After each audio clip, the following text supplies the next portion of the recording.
Southern Miss fans and fans from all across the conference experienced basketball competitions and free entertainment and music as part of the Fan Fest right in front of the stadium. Despite the telltale signs of spring being around, like trees and flowers regaining their color, it's still quite chilly here in the Pine Belt. According to the National Weather Service, the low temperature tonight is set at 42 degrees. Opioids every day. Roughly 30% of patients using opioids for pain misuse them. And 8 to 12% become addicted. According to the study, the U.S. Department of Health and Human Services currently works to improve overall access to treatment and recovery services. One local homeless shelter does more than just provide a safe place to stay. Shelter workers aim to aid the needy with proper health care. And with obtaining IDs. Hub City TV reporter Amber Millsap has the story. With the sweep over UTSA, USM now sports a 13-5 record on their home field this season. The community comes together for the excitement and attraction of one of Hattiesburg's biggest events. Artists and vendors showcase their work, and musicians fill the air with the local beat. Our own Markeela Roberson has more with the story. Junior high students from St. Tammany Parish gathered at Fontainebleau High School for the first ever UNO computer coding camp.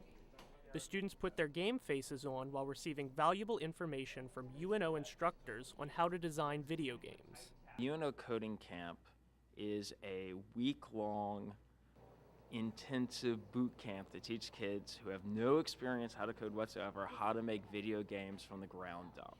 Fontainebleau High teacher Kristen Timmons is excited for this UNO partnership and looks forward to it enhancing the students' learning experience. It's really nice to have somebody with that area of expertise come in and just provide that enhancement for our students.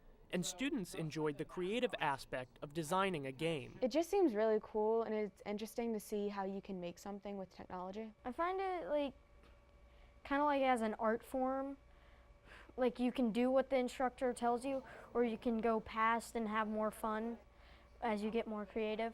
Instructors and faculty believe that giving students the tools and computer programming knowledge now will prepare them for future careers. That's one reason why it's so important that we develop a literacy and understanding how coding works, what is happening with coding. It's what drives our nation at this point. If we can just give them one more tool and a way to interact with it, then now they become owners of what they're doing instead of just waiting for somebody else to come out with the newest app.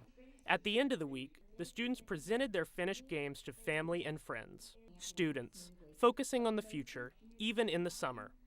Grant Chighizola, Channel 13 intern. Fans who traveled to see USM compete in the CUSA basketball tournaments in Frisco, Texas, were able to experience entertainment opportunities on and off the court. Southern Miss fans and fans from all across the conference experienced basketball competitions and free entertainment and music as part of the Fan Fest right in front of the stadium. USM fan Ronald DeCulvey traveled from Cincinnati, Ohio to watch the Golden Eagles play and was impressed with the atmosphere and setup both inside and outside the stadium. This place is awesome. This place is huge. And it was great coming into the building. They had bands, they had activities. It's kind of like the Super Bowl almost. In addition to the Fan Fest, the USM Pep Band and Southern Miss's dance team performed at each USM game during the tournament. USM alum and Frisco area resident Mark Solomon appreciated the local Southern Miss and CUSA exposure at the tournament. And now, introducing the Golden Eagles. We're just so happy to have the Conference USA here in North Texas, and it's great for us as alumni. It's great for the university, the exposure. We never see anything about Southern Mississippi over here, but with Conference USA being here and having this experience here in Frisco, it's just fantastic. The CUSA tournaments will return to the Ford Center in 2020. Reporting for Hub City TV in Frisco, Texas, I'm Grant Chighizola. A local conference held last week brought attention to a medical condition that affects millions of Americans.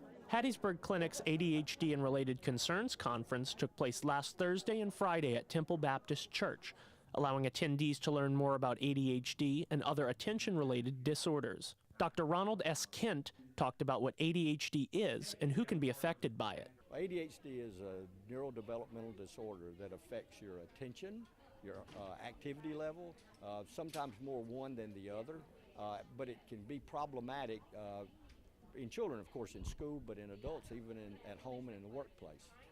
ADHD stands for Attention Deficit Hyperactivity Disorder, and symptoms include inattention, hyperactivity, and impulsivity, according to the National Institute of Mental Health. For students who have ADHD, symptoms are often found in classroom settings, like this one right here. Southern Miss student Blade Kraft talked about how medication helps with focus, especially when completing schoolwork. In college, I tried to study by myself more. I found out that I needed to be back on my medication because it was very difficult to study, because I'd be reading paragraphs or something and I would just lose track of what I was just reading. My mind would just wander. In addition to medication, counseling and behavioral therapy can also help to manage ADHD symptoms. For Hub City TV, I'm Grant Chighizola.